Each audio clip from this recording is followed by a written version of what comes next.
Hey, everybody. It's Brian M. Hauser. Welcome to episode 67 of Real Hawk Talk.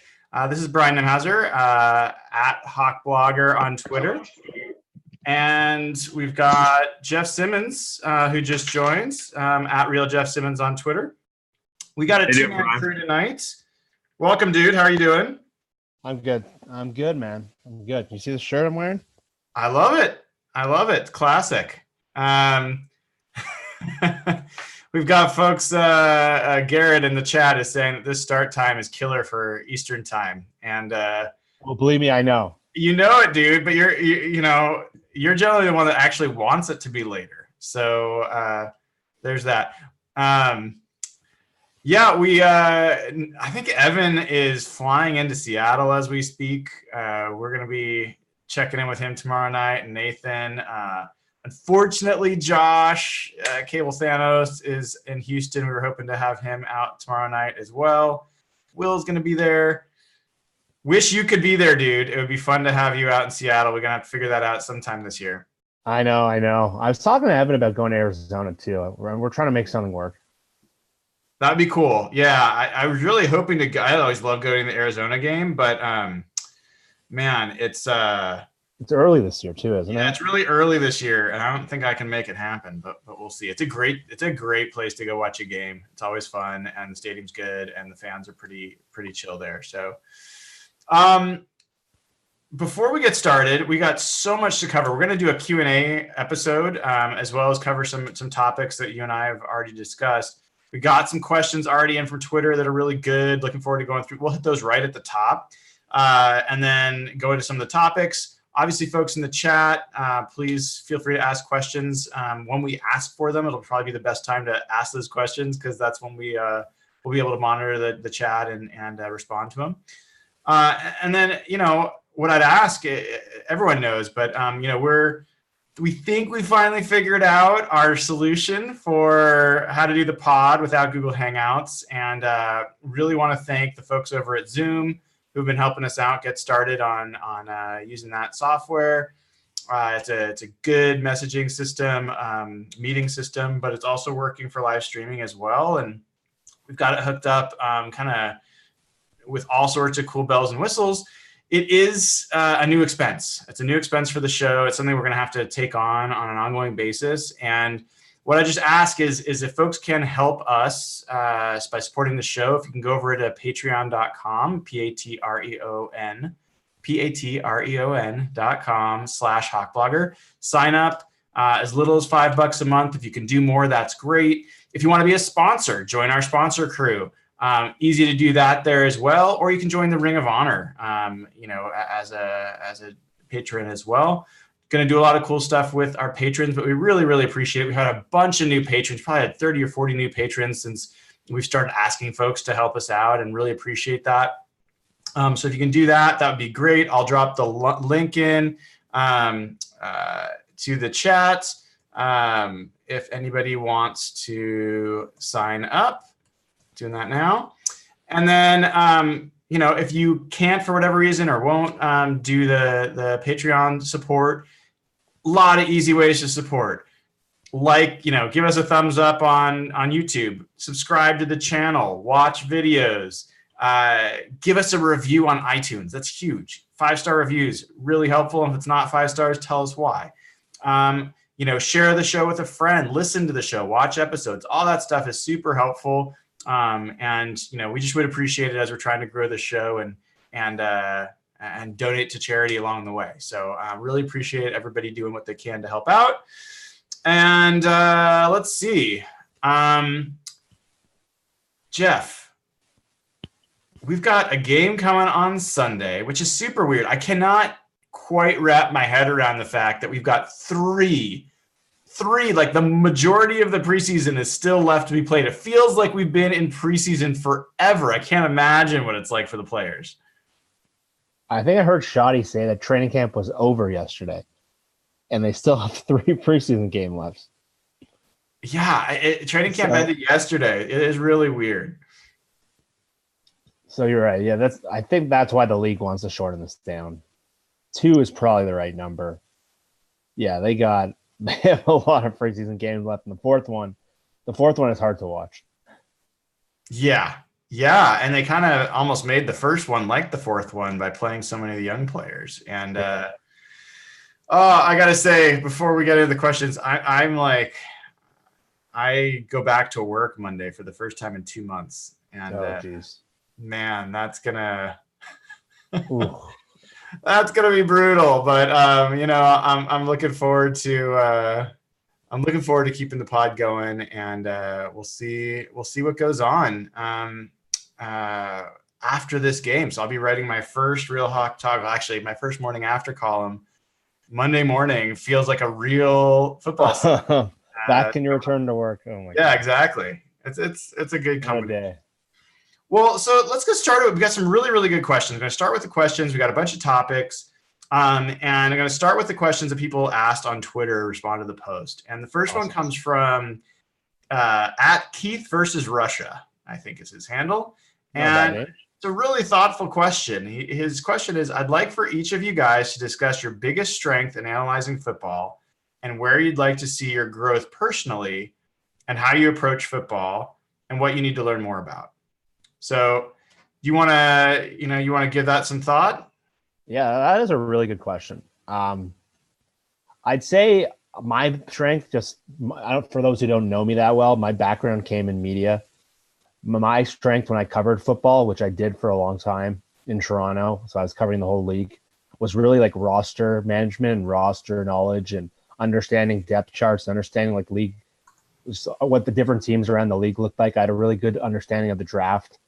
So that has always been my strength, just like roster management, understanding depth charts, strength of rosters, understanding schemes and what different coaches do. And football is really complicated like that compared to other sports. Really, one position coach can really change the way a team operates. And so that's where I've kind of stood out. So for me, that's been a strength.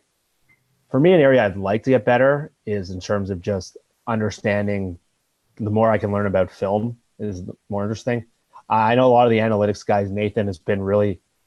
I know he's going to get excited to hear this, but I don't always agree with Nathan, but I appreciate his different perspective than mine, because I just don't view the way that sometimes him or Ben. I'll read things that Ben writes on Twitter, and it's just stuff I completely disagree with, but I appreciate his perspective. So I'm open to learning just how offensive line are judged or how defensive schemes are different. So for me, it's film and learning like responsibilities of linemen or responsibility of corners and how they're developed, that kind of thing. But I don't know if I ranted too much, but that's kind of my strength and my weakness for sure. Yeah, no, I think that's really interesting. And I always listen when I listen back to the pod occasionally.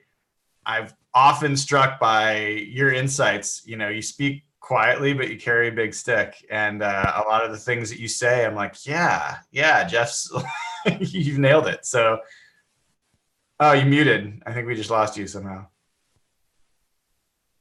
Yeah, your audio cut out. Let's try it. There you go. You're back. Okay, I said I'm like the Cam Chancellor of the podcast. All right. I like it. Yeah. As far for me, that question, biggest strength. So I feel pretty confident. I've learned to trust my evaluation of players. When I see them in person during practice, especially I feel confident on corners, receivers, linebackers to some extent. I think those are the positions I feel strongest about. I think that as far as from positions and also pass protection, offensive line, I think is something I can evaluate from afar. But things that I have tougher time, that I would need to learn more about. Safety play in general is something there's a lot of assignments that are not clear to me. So knowing their responsibilities is different. Zone coverages and understanding that and really understanding responsibilities and being able to assess who is supposed to do what and how they, one-on-one is a little easier. Man coverage is easier to understand when someone's doing well or not. I would also add, run blocking. Generally, you have a decent feel, but it's just hard to evaluate in practice at this point with the way that they play. It used to be something I felt a little more confident in, but I really don't now. So, I mean, those are some of the positions that I feel more or less confident in. And then I'd add that, there've been a bunch of the guys I've talked about at times, watching film with them and learning about that. It's certainly something I'd like to do. There's guys like Matty Brown out there that I think do a great job with film breakdown, and obviously all the national guys. And I learned from those. I think it's interesting. I used to do more of it, and I just haven't had as much time. But really, really knowing the inside of the X's and O's is not something that I feel as comfortable with. So those are. I think that was a great question, to be honest. And I think what makes our show pretty unique is that we all the four of us who do contribute, have really different strengths and really different maybe kind of holes in terms of what we do know. Like Evan's really good with the cap. Nathan's really forward thinking with the analytics. Brian's definitely right. Like when no one was ripping Amara Darbo, Brian was ahead of the curve on that one. Gary Jennings, he was kind of ahead of the curve on that one this year. And my strength is totally different. And I think what's cool about the two of us too is we don't think we have all the answers. And there's so many people on Twitter now who are so definitive in what certain things mean and using one stat over another. And there's more than one way to look at things. And I think that's why the four of us are so unique and work so well, because even if you think you have all the answers, there's just not one way to do things. Even Bill Belichick would be the first to tell you that. So I think that's a cool thing about the four of us and how different our strengths and weaknesses are. Yeah. I mean, it's. I'll take the opportunity to say it. I always enjoy seeing all the feedback, and there are people like, man, they love Evan and they can't stand me, or they can't stand Evan and they love Jeff, and like, I think that's an indicator that we've got different personalities, different strengths. We bring different things to the show. So gonna keep doing that, and bring more guests in, and keep adding to the pile. Now that we've got a system that we feel a little confident in. There we go. Hopefully that won't be a problem. All right, next question. That was a great start. So thank you, Keith versus Russia. Next question comes from Bryce Coots. Hopefully I'm pronouncing that right. Can you guys discuss if you think Marquise Blair is a better free safety or strong safety in the Hawks defense? And secondly, if John Ursua makes the team? Why don't you get us started, Jeff? Okay, so I think the first thing we need to kind of change our thinking on safeties. We mentioned this last week a lot, and I heard Brock talking about this week, and I couldn't agree more, is in the Seahawks and Pete's traditional defense, there's the free safety that plays single high and the strong safety that plays in the box. I think the way Pete has adjusted based on personnel and based on who he has, I think the free safety and strong safety are pretty interchangeable. So I think you have to kind of change the way we think about that position. And I think, say, if you have McDougald and you have Blair, which is ultimately what we'd like to see by the end of the season, their responsibilities are going to be pretty similar, and they're going to be changing based on the opponent or based on the play. And so really, if for using the traditional Pete defense, it's obviously strong safety, but I think, I don't know if it's a cop-out, but I think now it doesn't really matter. Yeah, I'll save some time with mostly a ditto. I mean, I think Marquise Blair is more of a strong safety than he is a free safety. Just the profiles that way. Yeah, I don't think it's nothing like Campman Earl, where there was just really clear separation between their skill sets and what their strengths were. And that's one of the things I love about Pete as a coach is he looks at his personnel, and people think he's dogmatic, and there's some things he is, but he will look at his personnel and he will build to the strengths of his personnel. So now he's adjusting to the safeties that he has. Bradley McDougald, better strong safety than free safety. So if it is Blair and McDougald, you've got two guys that are probably better at strong than at free, but both capable. And I haven't seen enough of Blair really manning, like covering in the back end, to know how good of a free safety he can be. But he seems pretty athletic. He moves well. I am all aboard the Blair hype train to get him to be the week one starter, to be really honest. So great question there from Mr. Coots. Next question. At Dylan J. Bailey asks we forgot one on Bryce Coots. He asked about Ursua as well. Okay. What's your current take on whether John Ursua makes the team? What do you want to happen, and what do you think is going to happen? I would like for him to make the team. I think that they have a lot of the big profile receivers or some of the older guys, they don't have a lot of depth at slot receiver. And if Tyler Lockett gets banged up or if they see he's more of an outside guy, I think they need a secondary inside slot. And there was just a play last week where he looked like Doug Baldwin. Their movements were almost identical. So I like to see him stick around. I think they need a guy like that to kind of counteract the Metcalf and maybe the David Moore.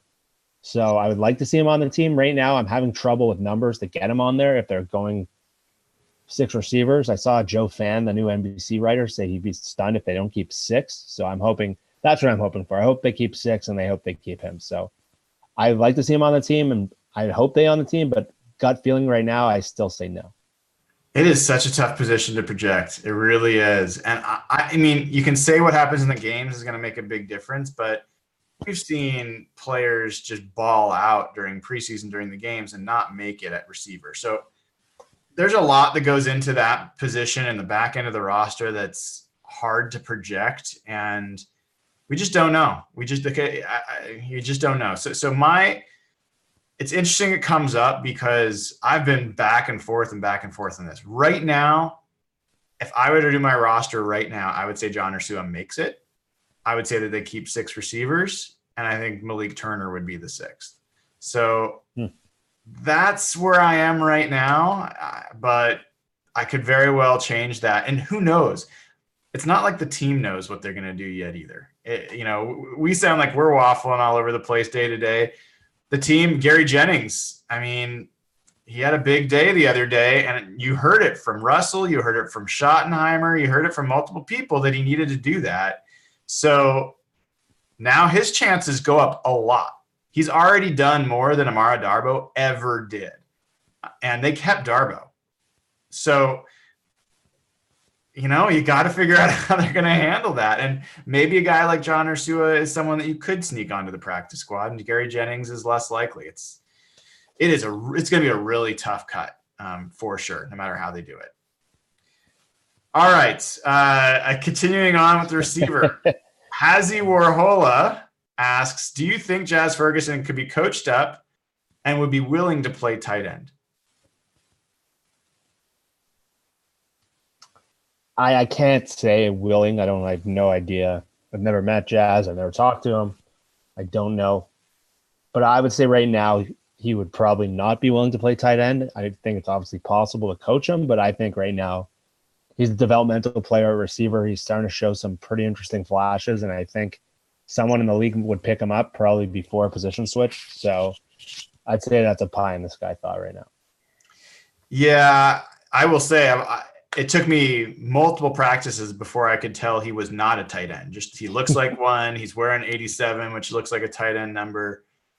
So he definitely looks like it. He doesn't move like a tight end in the same way. You could say Jimmy Graham doesn't move like a tight end. Travis Kelce doesn't move like a tight end. So you could see it. It's possible.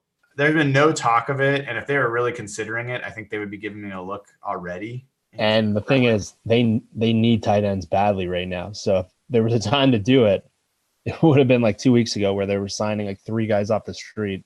Yeah. And if you look at, a new guy coming into the league, receivers get more money in general than tight ends, and he's not going to be ready yet to forego being a receiver. That's what he's wanted his whole career. So it's unlikely that you'd see that kind of switch. And even if he did, I don't know whose spot he would take, because he's not taking Disley's spot.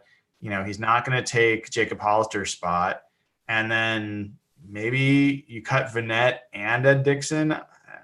It seems like a real stretch for, when you've got 2 guys that, you can play with. So we should come back to the Vannett thing.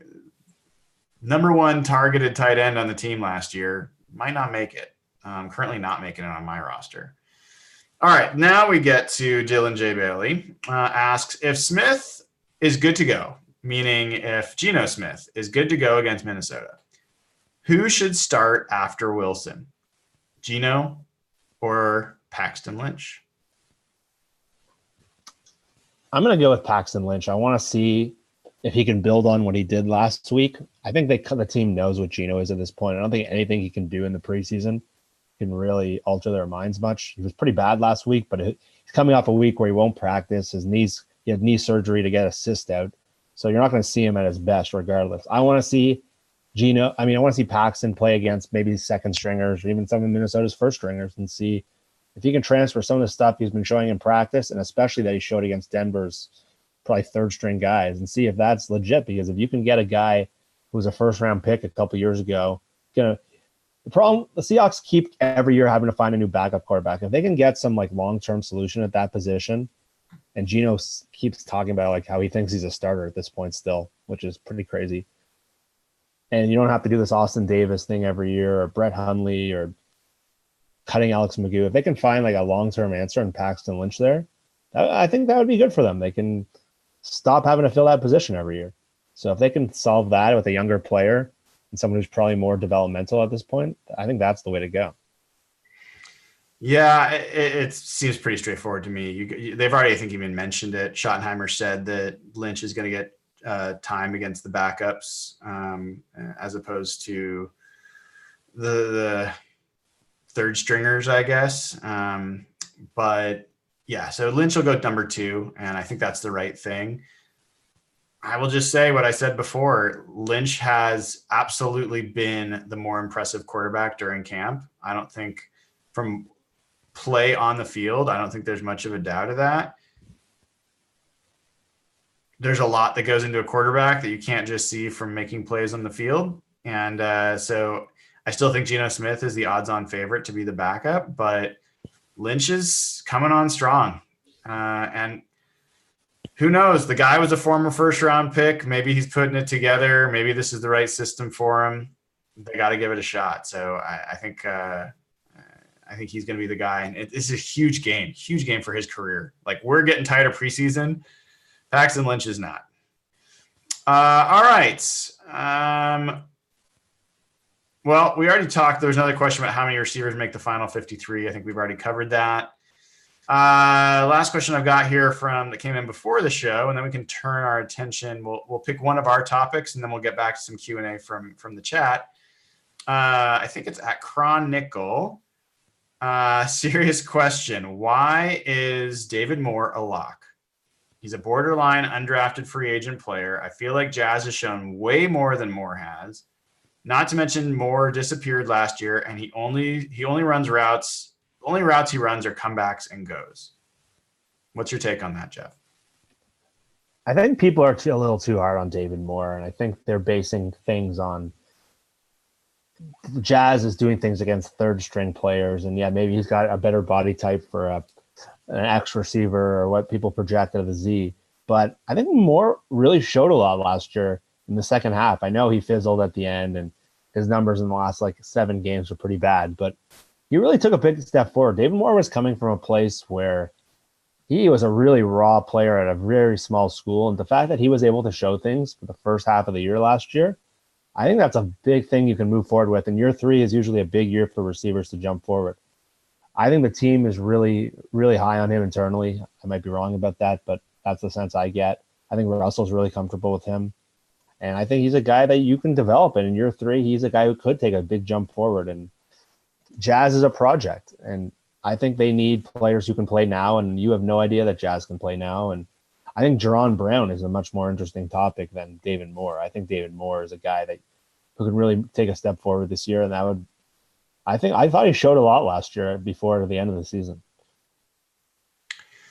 Yeah, I could feel it already, Jeff. David Moore is going to be this guy that I'm going to be consistently supportive of, and folks are going to have issue with him. And I really think people forget what he looked like for 4 or 5 games where he was pretty dominant. He was really, really good. And I think a lot of people attribute his fall off in the later part of the year, 100% of that to him.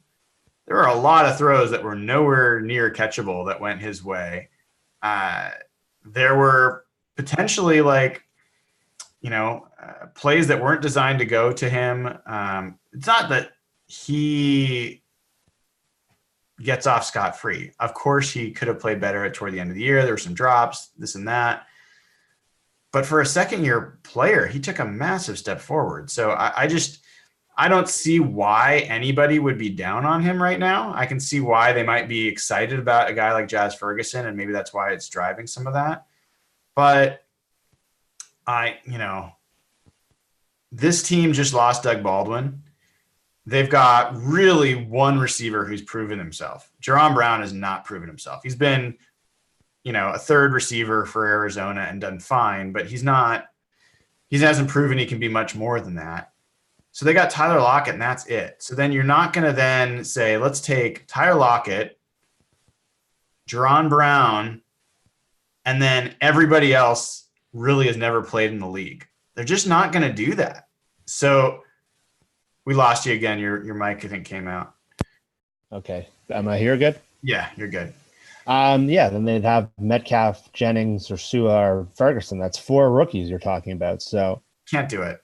It just doesn't make sense. Yeah, that's a fan roster, not a NFL roster. Like the guys that know that they're. I mean, if Tyler Lockett goes down, they got to have guys that know. I mean, David Moore last year could play one receiver position. He now can play all 3. Yeah. There's a lot of rookies. There's rookies this year that they're going to only be able to play one position. DK Metcalf, I guarantee you, is only playing split end. And he won't learn how to do the other roles. Maybe he never will. He's kind of a classic split end. But anyway, if you're looking at Ursua, he may only learn one role. Jennings might only learn one role.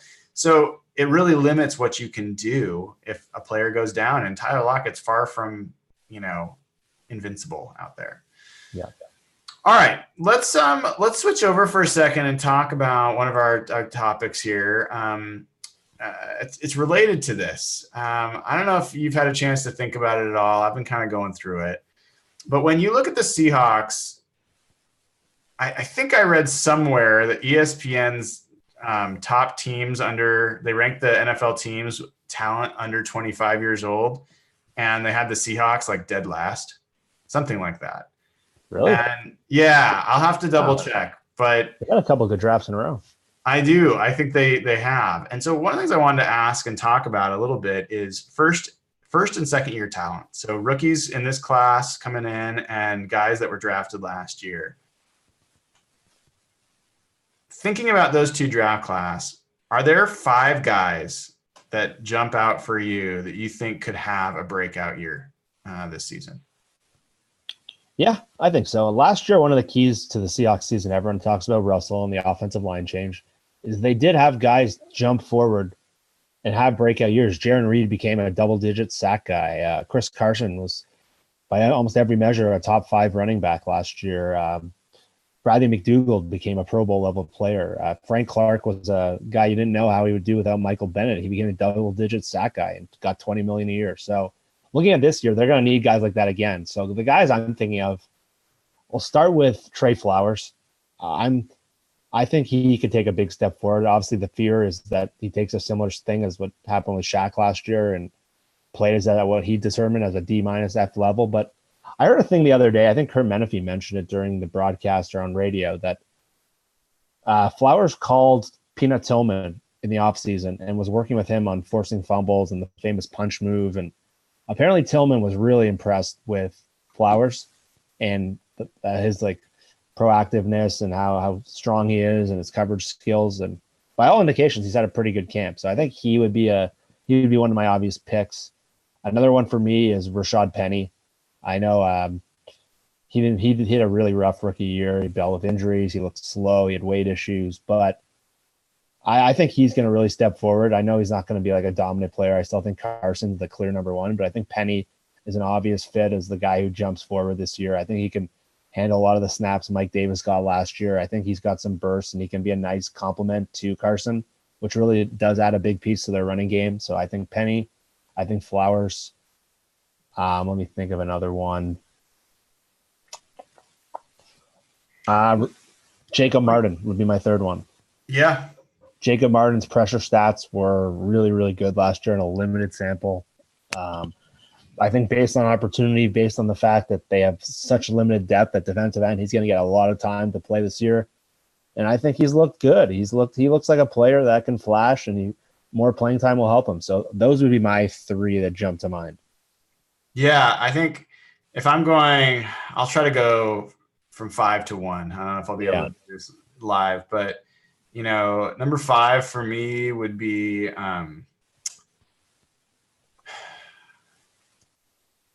I think it'd be Will Dissly. I think people forget about Dissly, and I think he showed so much in his first 2 games. I don't expect him to make that a regular thing every game, but Nick Vannett led the team in tight end targets, like 42 targets or something. Like, you give Will Dissly even close to that or more, I think he can be a really productive player in the system. So yeah, that's a great choice. He's number 5 for me. I'm looking at Michael Dixon, but I won't mention him because he's pretty much all pro already. So it's hard to say. He's already peaked. But I think that Trey Flowers is a good one at number 4. I don't have as much confidence about what he's going to do this year as other folks, but a lot of folks are really excited, and he surprised me last year. He's a guy that I definitely missed on. I thought was going to really struggle and didn't. He just didn't play nearly as poorly as I thought he would. And he definitely forced fumbles, which was a great skill. And we've seen what Byron Maxwell has done with that here, and we have to hope that he continues that. So he'd be 4. 3 for me is Marquise Blair. I think he should be the starting safety opposite Bradley McDougald. Anytime you get a starter, I think he's a guy that will be similar to Earl Thomas, not in the talent level, but he is going to do everything to make plays. He's going to make mistakes at 1,000,000 miles an hour, but he's also going to make huge plays at 1,000,000 miles an hour. So I'm really interested and think he's going to impact the team. I think 2 for me is DK Metcalf. Oh, yeah. I think he's a really hard guy to project as a rookie, because on this team, with the amount that they throw and how many times they hit the split end, historically, if you're looking at that, he's not going to get more than 30 targets this year. And there's just not much you can do with that. But Russell throws to him all the time. He looks for him. There's chemistry there. He's got talent that other guys just don't have, and he plays in ways that other guys don't play. He could break all the rules for this team. He could get this team throwing more often. He could blow up this year, but blow up would be 600, 700 yards and 7 or 8 touchdowns. Like, I think that's probably a realistic top end for him. Yeah, that's probably the ceiling. Yeah. And the number 1 guy I've got that could break out this year is Jacob Martin. Yeah. You mentioned him, but it's possible he could be a double-digit sack guy this year. I think that's asking a lot, but if Ezekiel Ansah is going to be able to play and give us snaps, then Martin's going to be going up against lesser tackles, and I think he looked really impressive in that first preseason game. He looked as good, I think better than he did last year, and that was my concern. When I've talked to him, he seems pretty happy with how he did his first year, and I always worry that guys aren't going to be as hungry once they've tasted some success, but he looks like he's really improved. So that's 5 guys, and I could keep going on. I mean, anyway, so those are 5 guys that jump out to me that I think all could be breakout players for the Seahawks this year. Yeah, I think Dissly is a great call. I think he has better receiving skills than the team even probably thought. If he can stay healthy and he recovers from that crazy injury, the team seems so comfortable with him. Schottenheimer gave him unbelievable compliments yesterday. And I think the guy I was most excited about almost coming out of that last game was Ugo Amadi. And he's a guy my expectation, just seeing him play, and I don't know what kind of role they're going to use him in. I don't know if he'll be a full-time nickel player or just special teams. He really jumped off the page to me. I don't know if I'm overreacting to one preseason game, but he just looked like a player. He reminded me of watching Walter Thurman, a different kind of player, but just when you saw him play, you're like, this guy has it. Yeah, I completely agree. There are certain players that just look really comfortable on the field. They look like like they're meant to play the game. Didn't mean that he was like athletically dominant or made a ton of plays or anything like that. He just looked smart. He looked quick. He looked physical. I think you know, guys like that, like Jordan Babineau, right? Like they just find their ways to make plays and stick around. And you look down 5, 6 years later, and they're still around. So I can't believe that I forgot. I got to add a 0. If Jacob Martin is 1, Yeah. 1A is Puna Ford. Oh man, that's the pick. I mean, Puna Ford, I was looking up his college stats today just to see. Oh man, like, that would be my number one. He had like only a couple sacks in his college career. He had a number of tackles for loss. And I was like, well, Jaron Reed only had a few sacks as well. So you could say that maybe he's going to get more pressure than he showed in college. But either way, Puna Ford's a guy that was undrafted free agent last year and could be a Pro Bowl level talent depending on how things turn out. So I'm really, really interested to see what he looks like. Yeah, that's disappointing. Both of us forgot. I think he has to be number one on my list. I think he's going to take a big step forward. And he was being blocked by. I mentioned Shamar Stephen all the time because I thought he was absolutely terrible. He was bad. He was being blocked by him. And to go from, and if Puna gets the increased snaps and now he's more comfortable, I think he might be the best player on this defensive line all year. And I don't know how Ansah is going to do. And it sounds like Ansah might play week 1 in the end, but I think Puna might be one of their best players. Pro Bowl isn't it's not crazy. Yeah, I'm really looking forward to seeing him on Sunday night. I think he's going to announce himself that he's back. So I'm looking at the chat now, and there's a couple of you like, wait, you didn't say Puna Ford. Yeah, so, that's our fault. That's a miss. We got there eventually. Thank you for your patience. All right, now we got some. Let's take some questions and we'll get back to some other top plan topics later. James Glenn in the chat asks, who's going to play free safety? Popular question. I mean, what we've said before, James, is I think that you're going to see less of a free strong split. I think the days of Earl and Cam are behind us where there's really clear roles. I think you're going to see Bradley McDougald, I think, is going to be paired with Marquise Blair sooner rather than later, or even if he gets paired with Lano Hill. Lano Hill is going to play in his first preseason game on Sunday, it looks like. He was the odds-on favorite to be starting this year. So both Lano Hill and Marquise Blair are similar strong safety types, but can play both. So I think Blair is more interchangeable than Lano Hill, at least from what I've seen. And so if Lano starts, maybe it'll be a little bit more classic Bradley at free and Lano at strong. But I think it's going to be Blair and McDougald sooner rather than later. And you won't know play by play who's the free and who's the strong. It'll vary. Yeah, I'm hoping that Brian's right.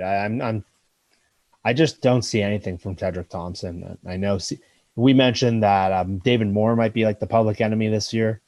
If Tedrick Thompson keeps playing, I think that's the guy that Seahawks fans like the new Jermaine Kearse or like Byron Russell or whatever that guy was who used to play free safety.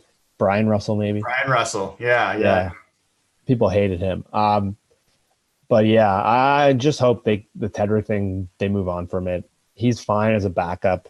Sometimes it's okay. I know Seahawks fans will always hold it against him because George Kittle was there. Eddie Jackson went a pick later. And Tedrick just looks like a backup player. He doesn't have a unique strength, and that's what Pete believes in. Marquise Blair definitely does. Marquise Blair jumped off the page. You couldn't watch that game and not see something that you've never seen out of Tedrick. Yeah, I think we're seeing, my guess, and I'm fingers crossed, like it's one game, got to see him continue to do it. But I'm hoping we're seeing a Matt Flynn, Russell Wilson trajectory here where Flynn, people forget, started the first 2 games of preseason, and then Pete gave Russell the start in Kansas City in that third preseason game, which was a big surprise. And Russell took it and just dominated, right? I'm hoping like this week we're supposedly going to get Tedrick and Bradley McDougald again at safety. And then Blair and Lano Hill are supposed to be the second unit. I'm hoping by the third preseason game, we see Blair getting reps with the first team. That would be a great indication that we're heading the right direction. All right. Question from Void. Do you guys think I'm assuming Shaquille Griffin makes a jump this year? Where are you on Shaq Griffin? Jump from last year or jump from year one? Interpret it as you'd like. Well, if he doesn't make a jump from last year, that is an absolute disaster. He was terrible last year. That playoff game, he was atrocious, but he was playing on an injury. I think he does take a jump. I think he's going to be closer to year one. I don't think he's going to take that second year jump. Maybe we thought he was.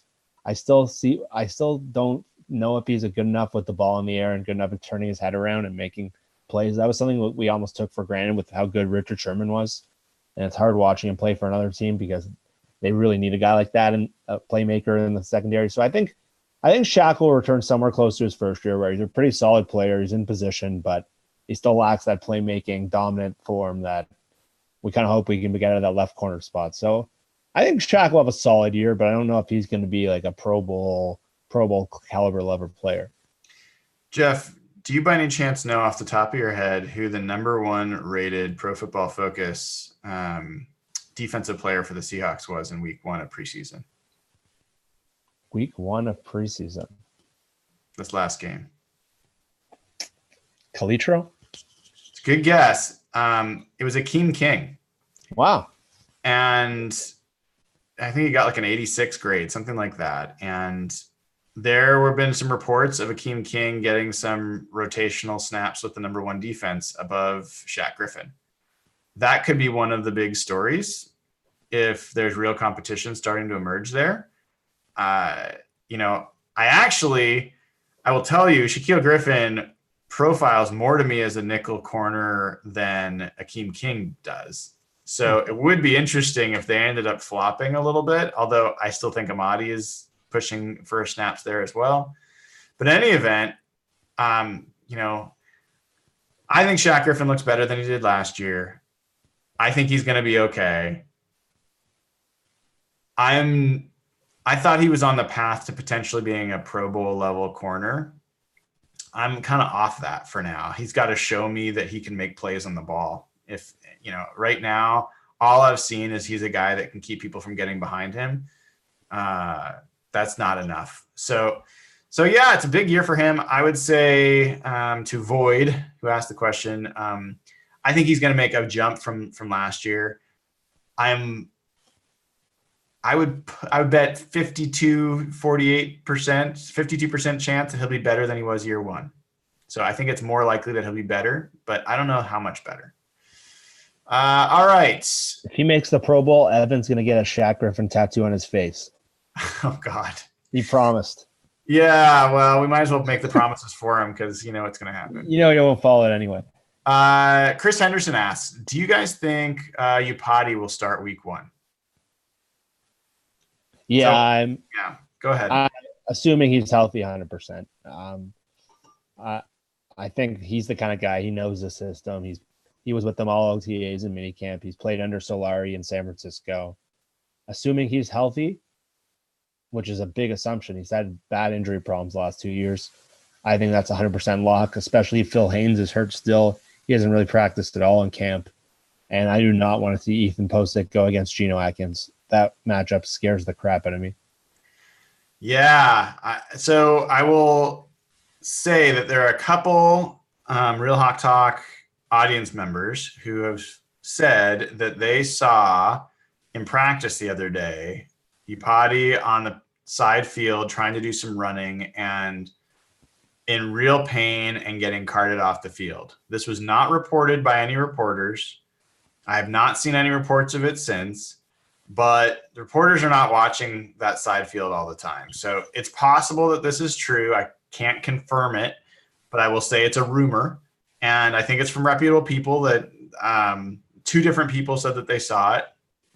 And if that's the case, He had just gotten out of his boot. We could hear about this from Pete next week that Upati's timeline got extended. And this is what I was mentioning the other day. We haven't seen that line really play together. And Ethan Posick, I don't think is that good. I mean, I think he's an okay pass protecting offensive lineman, but he is not strong at the point of attack. So, I would hope that a Jordan Simmons could be in there, or Phil Haynes, if he could have just gotten healthy, or there's some other players. But if they're having to play with Ethan Posick, I think that's a huge hit to the line. So as of right now, my bet would be that it's going to be Ethan Posick starting week 1. And we'll just have to see if somehow what those folks saw was not actually a big deal, and that Upati is back.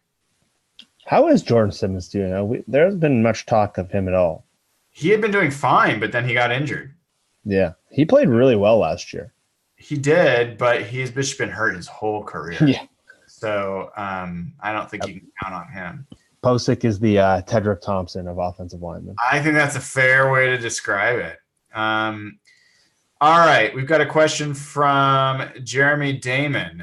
Injuries aside, what's the floor for this team as it currently stands? Is this a potential 6 or 7 win team, even if they stay healthy?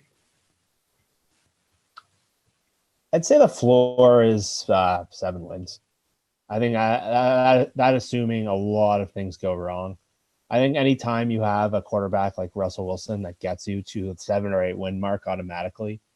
The reason I say that is I was last year when everyone thought the bottom was going to fall off on them. I did a lot of research on teams who had a lot of turnover and had a really good quarterback. And Drew Brees and the Saints, I know Brees is probably a little higher up than Russell in those years, but those teams had nothing. They were like ravaged by the salary cap. They had no talent. They had no young players. They traded away draft picks. And every year those teams won 7 games with Sean Payton and with Breeze. I think this team has a lot more talent than those Saints teams that won 7 games in a really hard division. So unless everything falls out from under itself with Chris Carson and Dwayne Brown and Bobby Wagner, I think I don't see less than 8. I don't see less than 8 wins. Yeah, I haven't gotten my prediction yet, so I'm not going to give a super solid answer here because I like to take my time and really think about this after I've seen the team a little bit more. I think this team, with Russell Wilson and with the team, what they've got on offense, I think is a 7 to 8 win team minimum. Yeah, that's the floor I see. So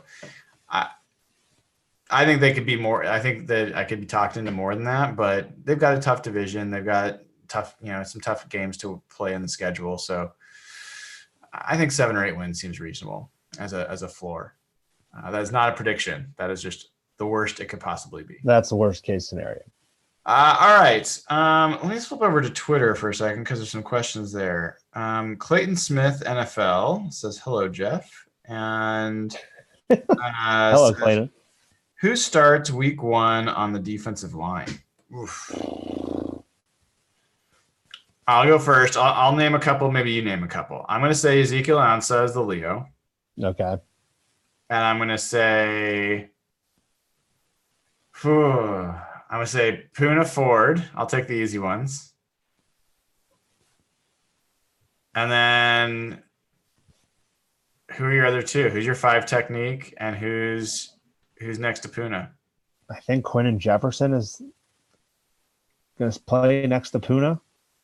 And I think Marsh might be the 5 technique week 1. I'm going to go with, I think they're going to end up with Al Woods playing next to Poona. Yeah. I think they're going to surprise folks and switch things up maybe. That's more of what they used to do. Yep. And then maybe Quinton Jefferson plays 5 technique. So they go with a really heavy front. Yeah, that might be my best guess on starting defensive line week 1.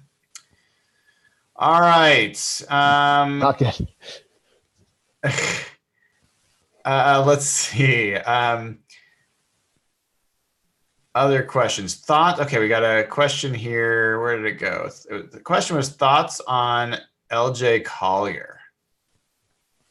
And I gotta find who asked it. But what are your thoughts on LJ Collier? This was from Void again. Oh, Mike got pulled out. Oh, back here? Yep. We haven't had a chance to really see Collier because he got injured so early in camp.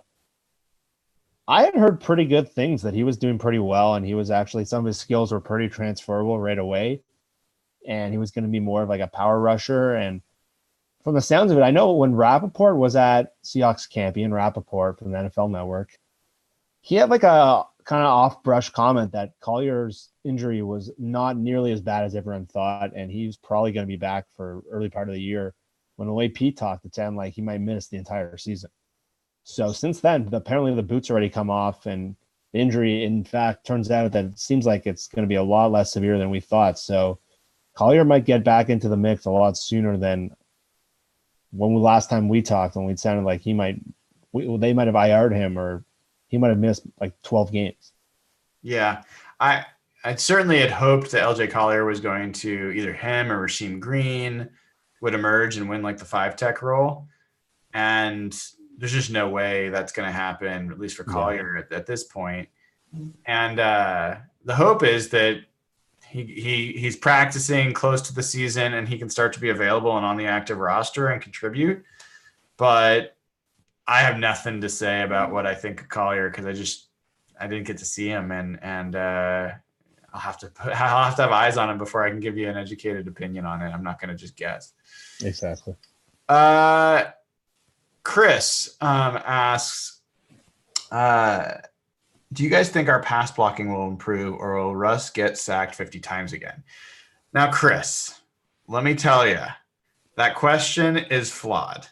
So pass blocking and sacks are not tied. They're not the same thing. So, I actually had a really interesting conversation with Ben Baldwin on Twitter yesterday, I think. Maybe it was today. I can't remember. But in any event, talking about a lot of evidence that shows that sacks are actually primarily a quarterback stat.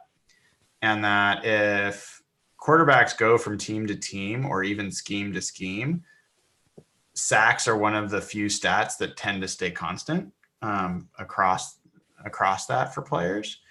And there's a lot of reasons why that can be, but I'll get off my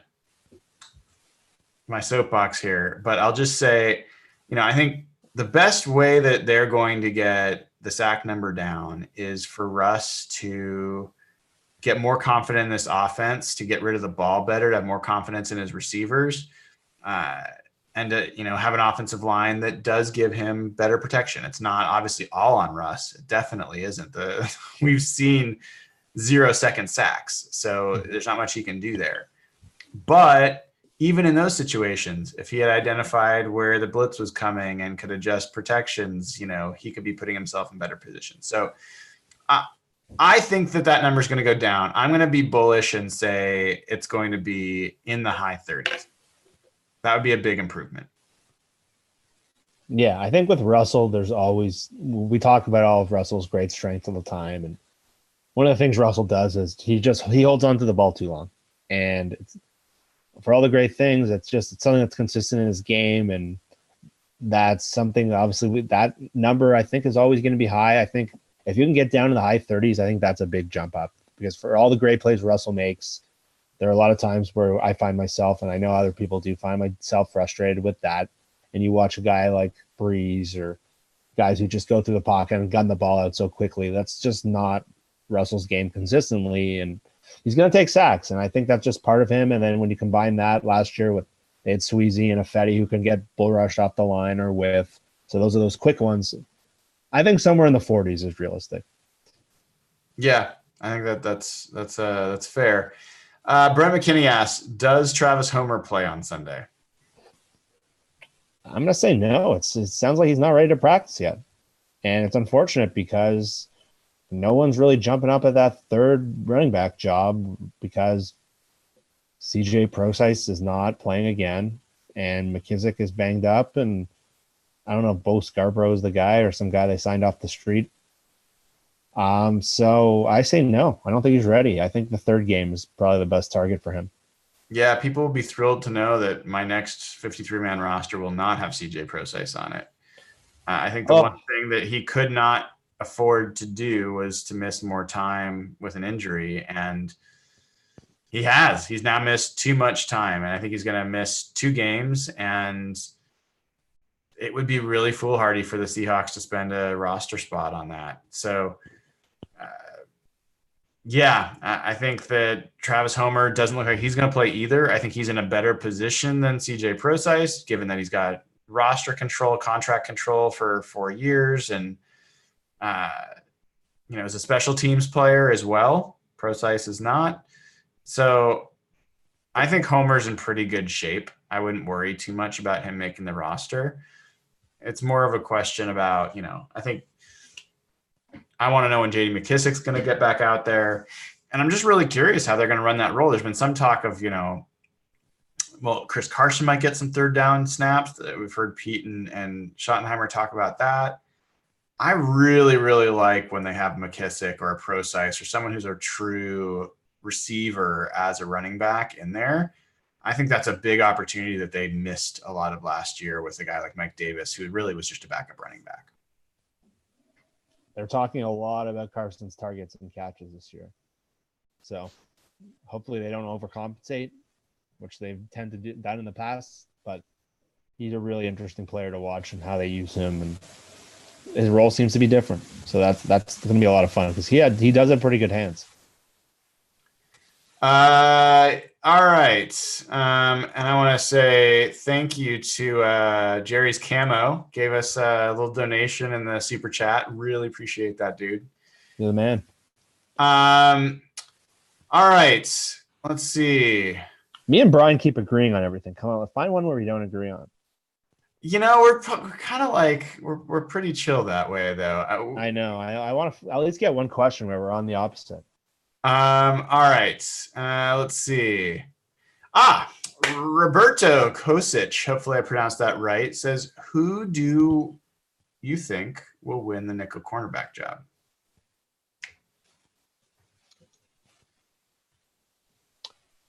I would like to see Ugo Amadi win the nickel cornerback job. That to me is the best case scenario. I think it's going to be a 3-headed monster to start the season. I think it's going to be matchup based, and I said this last show.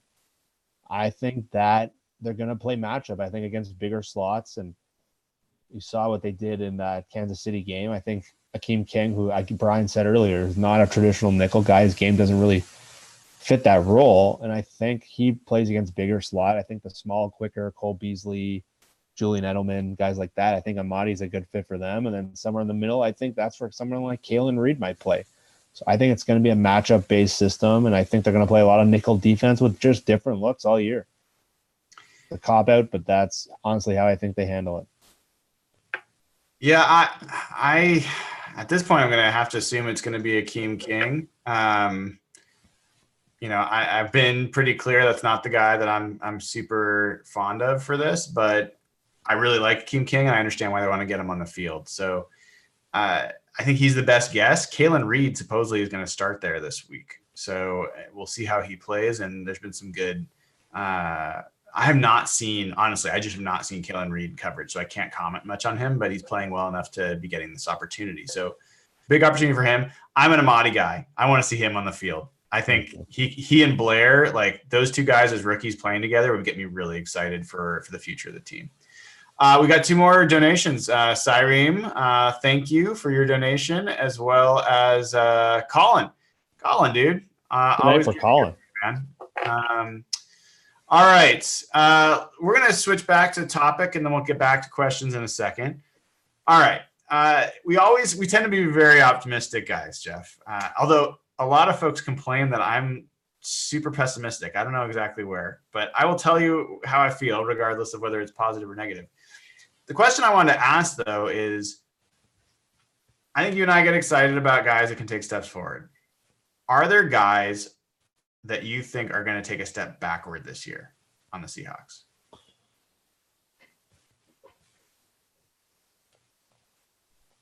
And it might not be a player that you think will, but who's a guy you're worried will? Bradley McDougald. I think McDougald really played probably peak value last year. He was a really good player in this defense. I think he was battling knee problems at the end of the year, and I think that's an issue that could be a recurring thing with him. And I don't think he's going to like dramatically drop off, but I don't know if he'll be able to match or jump forward on what he showed last year. I think last year he really played almost at a Pro Bowl level. He was a really, really good player. I think he might be a realistic drop off.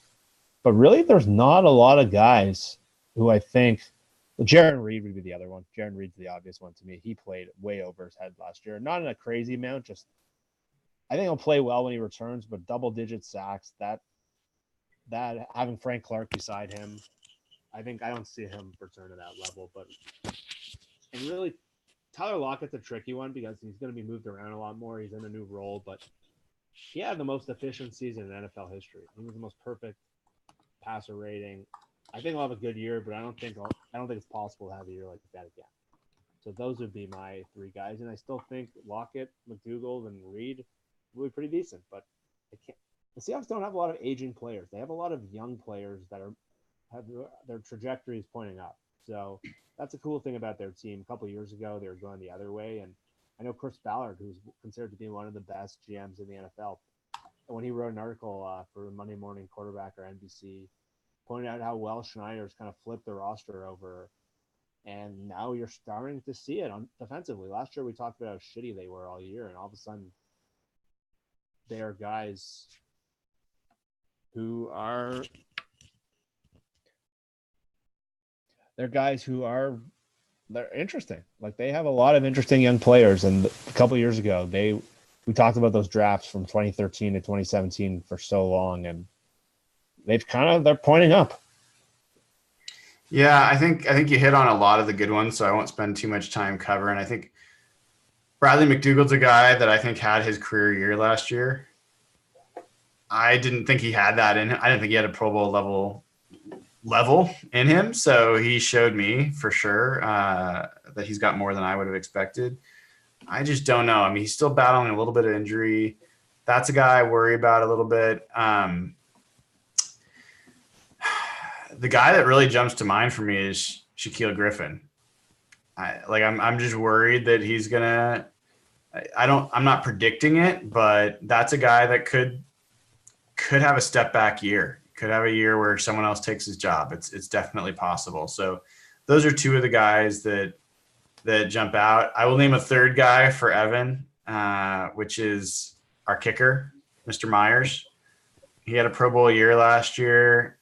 Kicking can be very unpredictable, and he may not be the player he was last year.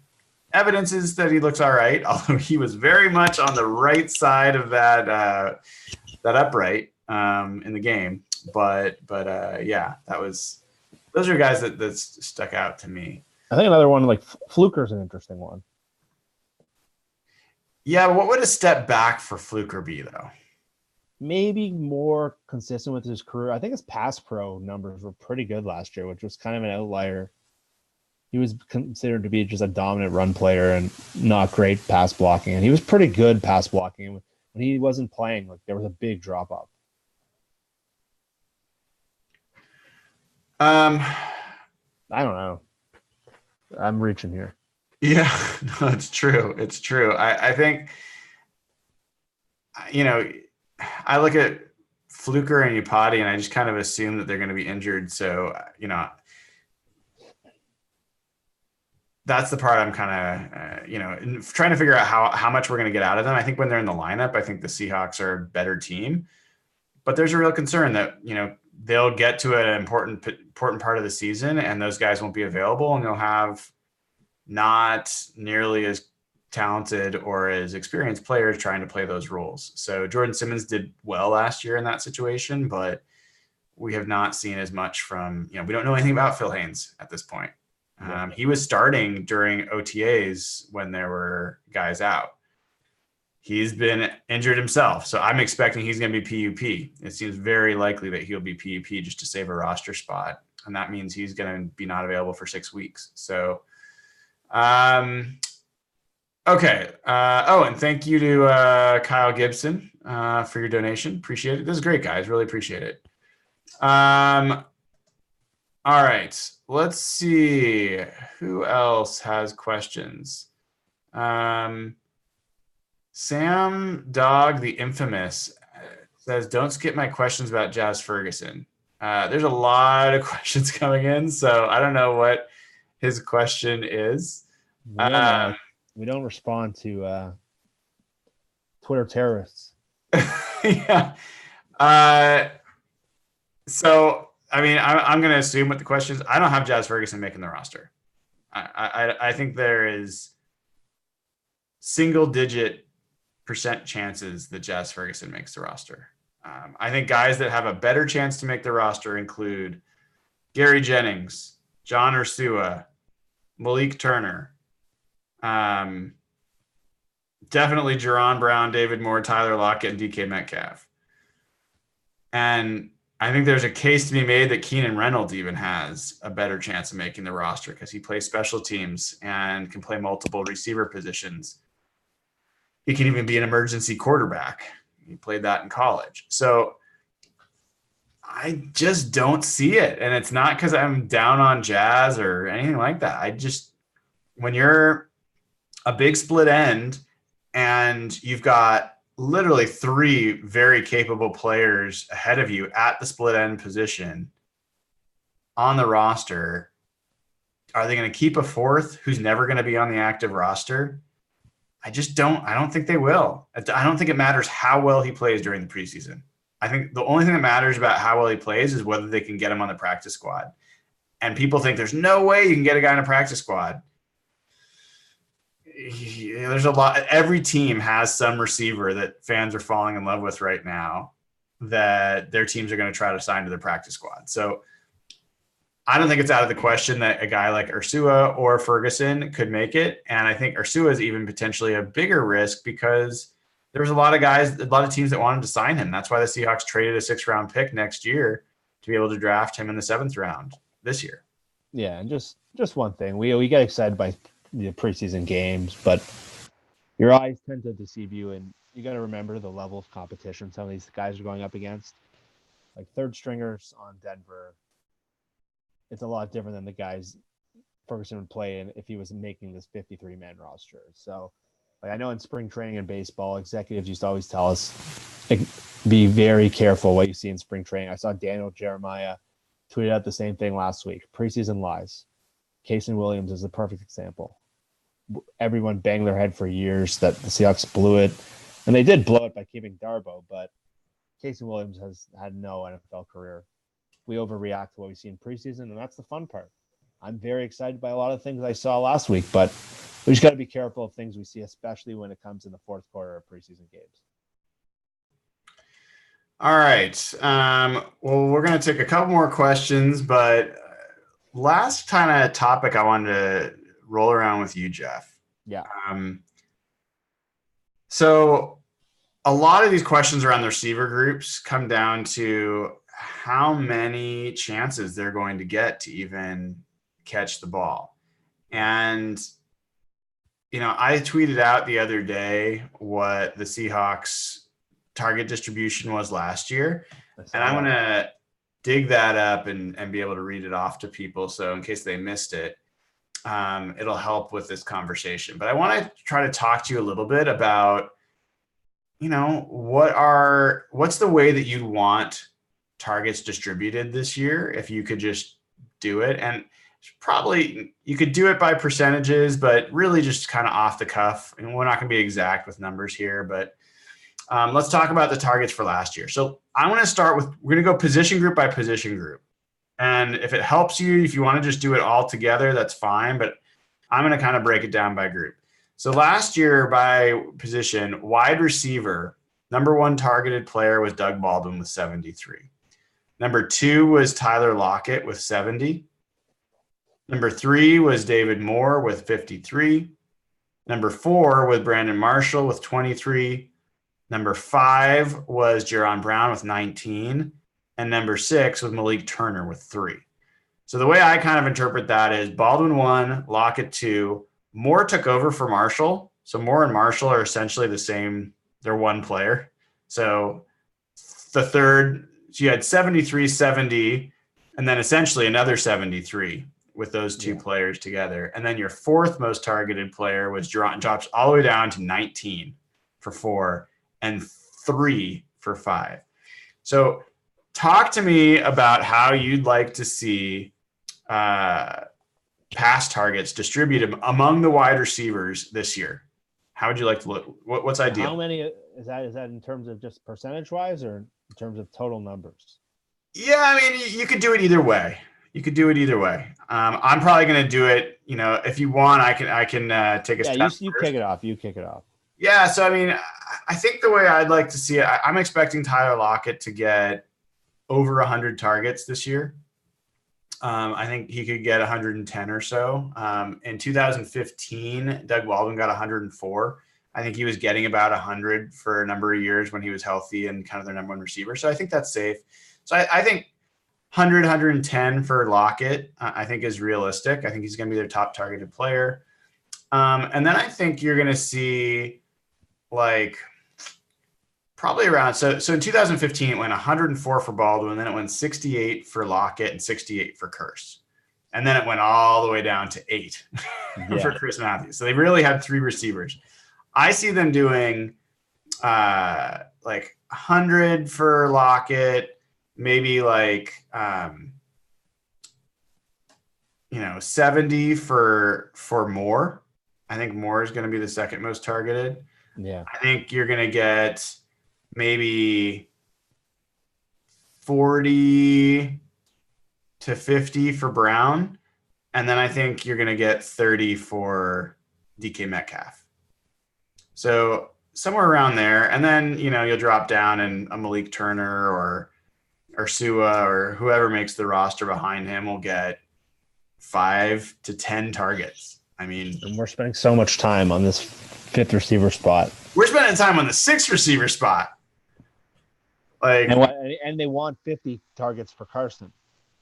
Well, yeah, we'll talk about that in a second. I don't think that's actually nearly as much. That's not going to suck away as nearly as much as people think.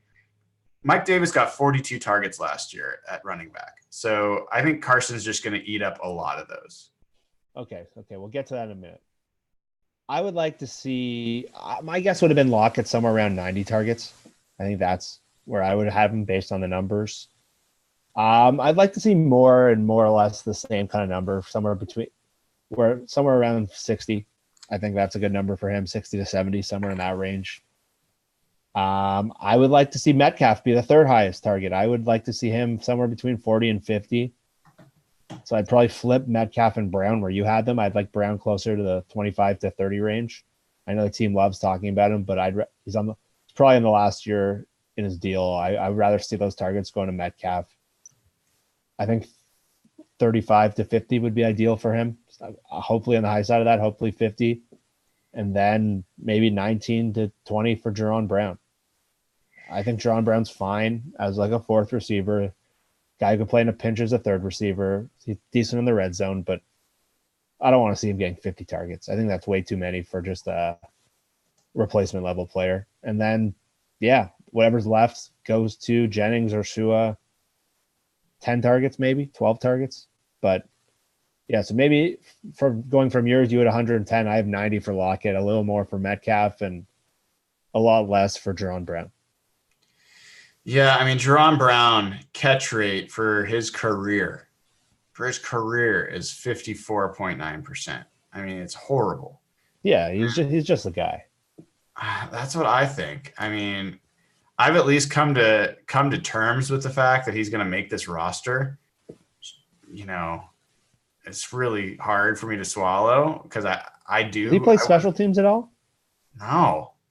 But he does things that they love. He blocks. He people forget that's a big criteria, and they're used to having a Curse and even a Doug Baldwin that are excellent blockers and are big. If you look back at the Green Bay Packer NFC Championship game when Marshawn Lynch runs to the go-ahead touchdown. It's Doug Baldwin, who is if he doesn't make the block 10 yards downfield, Lynch is tackled. Doesn't mean he wouldn't eventually score, but time after time, you look at the big play runs, and it's the receivers who are blocking people. And they rave about Jerron Brown's willingness to be a blocker and do other things, the dirty work, be the guy, be the Jermaine Kearse who does not get offensive pass interference for pick plays and do those kinds of things. So, that's why he's going to be around, but it's not. That's fine. Just don't target him. Yeah. I mean, I as much as I think Moore is a likely number 2 target, would it shock me if he ends up taking a nosedive and is just not getting snaps halfway through the year? No, it would not shock me. It absolutely would not. And would it shock me if DK Metcalf demands more snaps with the way he's playing and works that out? No, it would not shock me either. So I think there's definitely there's a lot of unpredictability to how the Seahawks offense is going to play out this year. There's going to be more passes to go around. I know that. There's different players. Your number 1 receiver is gone. You don't have the Jimmy Graham tight end anymore. Like Will Dissly did not play last year. They basically didn't play with a tight end most of the year. George Fant was often there at a tight end. There's a lot of things that are going to change with pass distribution for the Seahawks offense. And anyone that says they know what it's going to be, I don't even think Schottenheimer knows what it's going to be yet. I think he knows what he'd like it to be, but I don't think he knows. Yeah, it's kind of crazy that Doug Baldwin story is kind of gone away. I mean, he's a quiet dude. I think other than when he's on First Take, they lose their best receiver and no one's talking about it. That's pretty cool. That's Seattle sports though, right? I mean, yeah, people don't cover, they don't really think that much about the Seahawks. So let's keep going on the target front. So that was receiver. And then what running back? So running back last year, Mike Davis got 42, Chris Carson got 24, Rashad Penny got 12, and then both CJ Prosise and Trey Madden got 3 apiece. So let's just talk top 3. I'm going to say Carson's going to get his 50 targets. I think that's going to happen. Let's say that basically cancels out Davis. I think Penny then gets 25 or so, and I think J.D. McKissick gets another 20.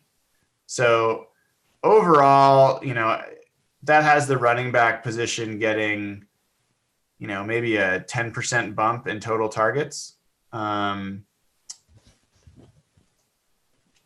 do you see similar? How do you see it? Yeah, I see it very similar. I just hope they use Carson, if he's taking a lot of those Davis targets, a little better. Like last year, they spent so many 2-minute drills on those little 3-yard passes to Mike Davis that just ate up the clock and wasted timeouts. I hope those aren't the targets you see for Carson, because Carson is much better in space and much better as a guy you can get on the edge. I think he's really good at that. There was a play, I think, in the Kansas City game where they moved him around and they did a play action and they got the ball to him in space on the right side. I'd like to see them a little more creative with how they use the running back targets, but I think the numbers wise, I think I'm right with you. I think Carson, if you get him rated at 50, that leaves about 25 to 30 for Penny, and then hopefully about 20 for McKissick, because McKissick is really a unique piece in this offense that can do things that no one else can, especially if they don't keep Prosise, which I don't think they will. Yeah. So probably 0 for Homer. Yeah. I don't know. He's a wild card, right? I mean, I think Homer's probably going to have a quiet year, is my guess. Yeah, it's special teams only. Tight end last year, 43 targets for Nick Vannett, 14 for Will Dissly, 13 for Ed Dixon, and 1 for Big George Fant. One catch, 1 target, much better, efficient receiver than Jerron Brown. 100% catch rate. Exactly. So it's getting late. Hopefully, this is the last thing we'll cover. We'll cover one more question after this, if you're able to, Jeff. No, I can go. I can keep going. So 43 for Vannett, 14 for Dissly, 13 for Dixon, Ed Dixon, 1 for Fant. I will say my expectation is I think Dissly's going to get 50 targets. So I think he takes all of Vannett's targets. I think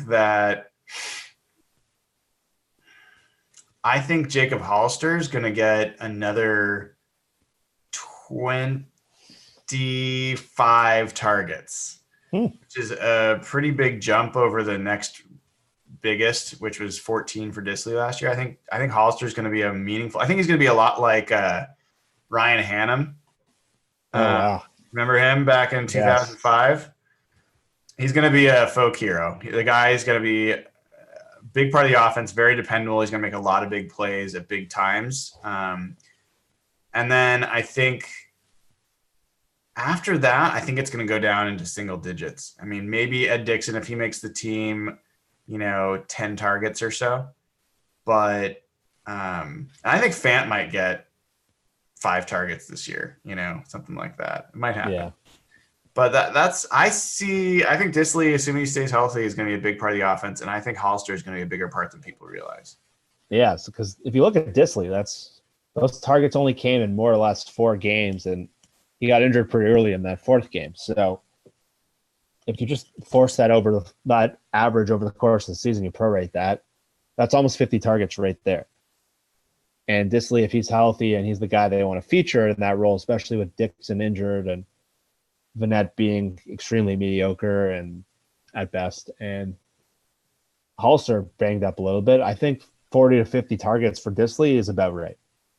I think Hollister is the next guy. I think Hollister is a guy you can move him around. I think he's a much more interesting receiver than than Vanette is. Dixon is more of an all-around complete veteran guy. I think Hollister is mostly a purely guy that you can split out or you can move him around. So I think, 20 to 30 targets is I think that's pretty fair for him. I think that is where I'd have him too. I'd like to see Disley, and I keep saying Disley. Nick Vanette. I like to see his role extremely reduced. He was hyped as this big blocker coming out of Ohio State, who was like the old school tight end. He is not that player at all. He's pretty mediocre at everything he does in terms of football skills, and somewhere between 7 and 10 targets is where I'd like to see him. And Dixon was fine when he played. You can use Dixon on play action passes and stuff down in the goal line. He had that great catch in the Green Bay game, and he had that cool catch in the end zone in the Detroit game. So if he makes the team, and he's probably going to be PUP'd or IR'd for a bit because he just had knee surgery. So somewhere in the 20 range, I think is fine for Dixon. Yeah, I don't see how they're going to take 3 more than 3 tight ends, especially if George Fant potentially, is available as another tight end. So I think it's either Dixon or Vanette. I think Hollister's a lock. Yeah. And obviously Disley's a lock. So I think it's hard for me to totally conceptualize it, but I think Vanette was their number 1 targeted tight end last year. I don't think he makes the roster this year. I don't know how often that's the case in the NFL. And I feel a little out over my skis making that prediction, but I think Ed Dickson adds more to your team than Nick Vanette does. And yeah. I think that they would keep him. Now you could say they save cap space by cutting Dickson, but for what purpose? That doesn't really do them much good. They got $30 million in cap now, and then they got a crap ton next year. So saving cap space now to roll over $2 million, there's no real value in that. Yeah. All right. So I'm going to take one more question. This comes from Jack Nord. And this is something I've seen come up from a lot of people, and we've talked about it on the show, I think, before too. Jack wants to know whether we should trade for Jadeveon Clowney. No. It's fantasy football. If they were going to do that, they should have just re-signed Frank Clark, who they knew, the guy they personally developed. He was a really great Seahawk. I think we're going to really miss him. He was such a fun player, but no, this team is building at an efficient level right now where they just signed Bobby Wagner to an $18 million market-setting deal. Russell Wilson's the highest-paid quarterback in the NFL.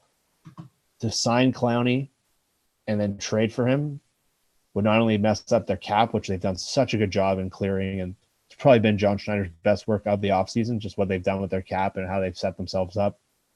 To not only do that and ruin that, they'd have to give up premium picks in a year where they're loaded with picks. It's not worth it. It's fantasy football. I know they need pass rushers. I know all things being equal, it'd be great, but it's just a stupid move to acquire a player in the last year of his deal, pay him market rate for a guy who you don't know that well. And I think it would be a disastrous decision, and I don't see it happening. Yeah. Yeah. So the situation where it would happen would be if the Seahawks were playing really well and Ezekiel Ansah goes down and he's out for the year. Yeah. And maybe after that, Cassius Marsh or Jacob Martin also goes down. Then I think you'd see John Schneider say, okay, we're not going to let the team tank. I'm going to go out there and find somebody that can help this team because I'm not going to let one position pull the whole team down. And he might do something that mortgages the future to do that. We've seen him do it before with Sheldon Richardson. He did it with Dwayne Brown. So he's made these types of moves. It's not like we can say that it's out of character for Schneider to make a move like that. But I don't think there's any reason that he would do that now. I think they feel good about how they're set up at that position. I don't think that they want to add another high price veteran, especially one that's had some injury history. And like you said, he's been playing in a very different defense, very different. And it's unclear exactly what role he'd play here. He could be great. I think Pete would know what to do with him. Clint Hurd would do well with him. But yeah, I think it's highly unlikely unless there's other compounding injuries. And it's not just injuries. I think you'd need to have the Seahawks already starting to play really good football and for there to be something potentially really at risk by not making a move like that. So highly, highly unlikely. And, let's hope that people are talking about Jacob Martin and Poona Ford and other guys that are just taking the league by storm as young up and coming players and that are under club control and that we're not talking about paying veterans like that at this point. So good question. Get it a lot. Not a dumb question at all, but definitely not something I think the Seahawks should be getting into. No, we got to give them props for that Dwayne Brown trade, though. I think that's an A+ trade in hindsight. A-. Jeremy Lane. Jeremy Lane screwed it up, but man, I saw someone just tweeting that crushing Houston, that they badly need a left tackle now. They got Deshaun Watson on the rookie deal, and they're wasting it away. And they had a premier left tackle in their building last year. He was one of the best players in the league last year, Dwayne Brown. I don't think he gets enough credit for how good he was. So that's a trade that really worked out because they did have like Reese Odiombo playing left tackle. And oh, God. So that's a position where, yeah, Brian said you'd make a deal like that. But Clowney, I just don't think it makes sense, especially what they just did with Frank Clark. It would go against everything they accomplished. Yeah. Agreed. I have to give an A- just to that because imagine having an extra third round pick instead of Jeremy Lane. I mean, that's what he cost us, that bastard. Yeah, I guess that's not really Schneider's fault, though. Yeah, well. It's that little yeah. Well, Jeff, I want to make sure you get some sleep because I know it's late for you. And thank you, everybody that tuned in. It's always fun. There's so much going on. We're going to have a post-game show on Sunday after the next preseason game. So that will also be pretty late, even later for Eastern time, folks. Don't know that Jeff will even be able to make that one, but we'll be there for that. Again, if you haven't already, would love to have you guys join over at patreon.com, patreon.com/hawkblogger. Huge way that we're building up the pod.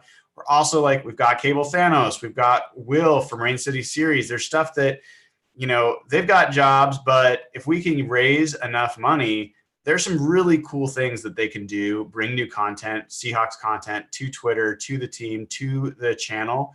But I have to be able to say, here's what we'd be able to pay you guys in order to make it worth their while, because they've got a lot of other stuff going on. So please join up. We've got some targets we want to hit. We want to get to 400, 500 patrons if we can. And I think right now we're at around 100. So we need to add a bunch more. Would love to add you to the mix. We're going to try to make it worth your while. So we'll find ways to make it fun, bring you in.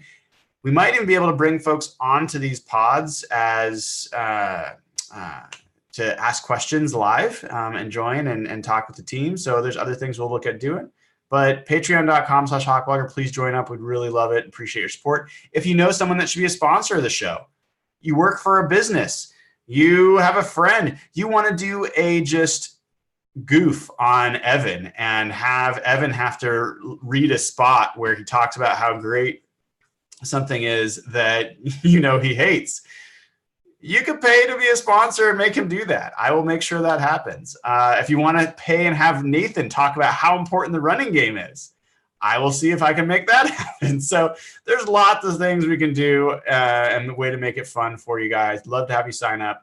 Otherwise, subscribe if you haven't already. Like, comment, give reviews on iTunes. All that stuff super helpful. And have a great rest of your night. Cannot wait for Sunday night. It's going to be great to get another Seahawks game. This is going to get starters playing. We're going to have a lot to talk about, more tape to review, and we will cover it all with you guys. And it's great to kind of getting this community built together. So thanks for tuning in. Take care and go Hawks.